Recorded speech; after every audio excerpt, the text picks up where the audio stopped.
Satnam, Namaste, my name is Nancy Zabaneh. Welcome to my podcast, which aims to present a compassionate perspective on the nature of human pain and suffering. I believe that adversity can lead to opportunity, growth, and expansion. And I also strongly believe that challenges are a call to awaken to something that we have not previously seen. Today I'm going to talk about black and white thinking, paradoxes, and conflict.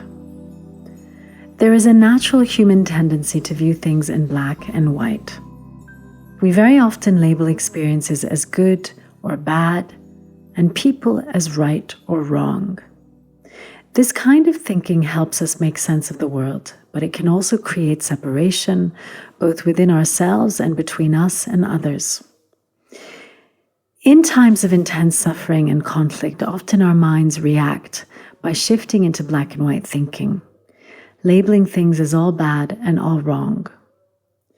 When confronted with war, atrocities, and pain, our minds instinctively want to categorize people, events, and emotions in very clear terms, good and bad, right and wrong. This tendency is protective. It's a way for our minds to make sense of overwhelming pain. As yogis, we are encouraged to go beyond these divisions, to see the wholeness that exists within and beyond conflict. Merging with this wholeness, what we might call the infinite, unknown, helps us access a state of deep compassion and inner peace, even when outer peace feels far away. In other words, we can explore ways to gently hold space for multiple realities, both our suffering and our inner strength. Chaos and conflict are everywhere. Division, righteousness, what we deem right or wrong, the things we prefer, and the things we abhor. We witness war every time we turn on the news. Those of us wishing for peace on the planet can easily feel defeated, the problems seeming insurmountable at times and leaving us feeling disempowered. The sacred Hindu text, the Bhagavad Gita, is one of the major references for yogic understanding, and it is no accident that it takes place on a battlefield. It uses war as the setting to impart the teachings of yoga, because the early yogis knew that the inner battle was the one we are all facing on a daily basis. Do we battle against our own family members in a war of good versus evil? The entire text represents the battle that goes on in our minds. The Bhagavad Gita emphasizes the importance of connecting with our inner selves. It lays out the path to attaining the supreme spiritual peace we all long for. We cannot escape the opposites when we look at our world. Joseph Campbell, in his book, The Power of Myth, said that all the gods, all the heavens, all the hells are within you. In other words, what we see happening in the world is also happening within us. We all have judgments and assessments about what we wish wasn't there. We naturally elevate, nurture, and highlight the things about us that we deem acceptable, and suppress, ignore, and admonish the things we deem unacceptable. We pick a side. We develop an internal hierarchy, perpetrator-victim, good, bad, higher, lower, better than, worse than. What if we were to have a level of acceptance, compassion, and understanding of the darker energies? What if we could reframe our relationship with the parts of life which appear to be destructive or even evil? Could you begin to know which parts of you haven't made peace with? Welcome the sensation of those energies when they arise. Could you learn by being still, closing your eyes, perhaps even taking a few slow, deep breaths to witness the anger, the hatred, the judgment, the shame, the blame, the deep grief, and the fear? Let these emotions and feelings be felt, perhaps as deeply as you can allow. Life is the highest of the high and the lowest of the lows, and everything in between. It moves through you in every moment. And it is our job as humans to try to allow it, all of it, to do so. We live in a dual world. Everywhere you look outside, there are opposites and polarity. Up and down, hot and cold, in and out, love and hate, and the list goes on. In fact, of the many things out there, it is hard not to find an opposite in something else. It is simply how our world works. But even in this world of opposites, there are clues to the oneness that is our soul's connection to the common universal soul. Paradoxes are everywhere in life. A paradox is when you've got two things that seem to conflict, but could possibly both be true at the same time. You see what this does? It breaks down the dual nature of something. Here are a few examples of paradox. You must let go to gain control. Stillness leads to motion. You are everything, and yet you are nothing. Discipline creates freedom. And to find yourself, you must lose yourself. Have you ever wondered how many contradictory thoughts you have in a single day? How many times your thoughts contradict your actions? How often your feelings oppose your principles and beliefs? Most of the time, we do not see our own contradictions. It is often much easier to observe such inconsistencies in others. Paradoxes and contradictions can reveal deeper truths about the world that go beyond our conventional understanding of truth. Paradoxes can challenge our assumptions and lead us to new insights that may not be accessible through traditional methods of inquiry. Paradoxes can be seen as a challenge to our understanding of truth. Truth in paradox is not about finding a definitive answer to the paradoxical situation, but rather about recognizing the limitations of our understanding and being open to new insights that can emerge from the paradox itself.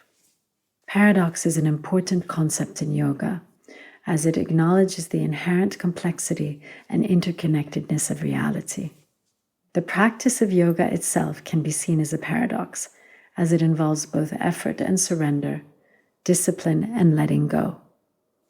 In yogic philosophy, truth, or satya, is considered one of the yamas or ethical guidelines for behavior. The practice of truthfulness involves being honest with oneself and others, as well as living in alignment with one's values and beliefs. Truth, contradiction, and yoga are interconnected concepts in yogic philosophy and practice. The pursuit of truth and the recognition of contradiction are seen as essential aspects of spiritual growth and liberation. According to yogic philosophy, the experience of duality arises from the limitations of the mind and the ego. The mind creates the illusion of separation and difference, leading to the perception of a fragmented and divided reality. In non-dual reality, there is no separation between the individual and the universe, the observer and the observed, or the self and the divine. All phenomena are seen as interconnected and interdependent, arising from the same source of consciousness. The practice of yoga is aimed at realizing this non-dual reality and transcending the limitations of the ego and the mind. Yoga practice can help us to cultivate awareness, acceptance, and detachment from the limitations of the mind and the ego. There was a time when I would judge my own anger, judge my sadness, judge the experience of hatred inside of me. It was over time and with training and with more integrated work on myself that I really began to understand that those feelings and those emotions were part of a bigger picture and a more complete picture. And that any part of me that denied them or suppressed them was creating conflict inside of me, was creating an internal system of hierarchies.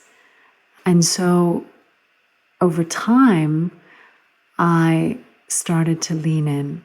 I started to learn to feel fully and know those emotions more completely and where they came from and what triggered them and what the story was behind them and what the belief system was that upheld the stories. So that now I have sort of harnessed my ability to witness the game of that play of hierarchies. And in the much, much rarer instances when that kind of old habit creeps up on me, that habit of building on the internal hierarchies, I much more quickly see. And what is it that I see? I see the bigger picture. I see the finite story. I see the attachment. I see the trigger. But I also see that without that relationship with the anger, that I wouldn't necessarily know joy.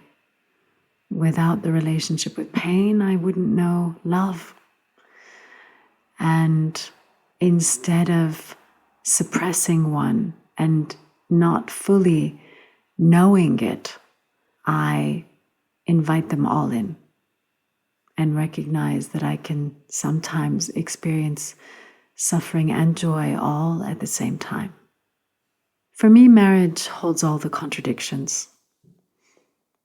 How one can experience deep, deep dissatisfaction, deep anger, deep sadness, deep pain, and continue to love and continue to experience joy and continue to push through, no matter how dark the tunnel sometimes feels in relation to the other. And in a way, I see that as the paradox of discipline that leads to freedom. Because when we keep showing up in marriage, when we commit to marriage, we are also somehow paving the way for our own liberation in the experience of love, in the experience of that beautiful dance with the other. But it takes discipline to be free. It takes discipline to liberate ourselves. It takes discipline to free ourselves from suffering, distractions, unrest. And that's a contradiction. That's a paradox.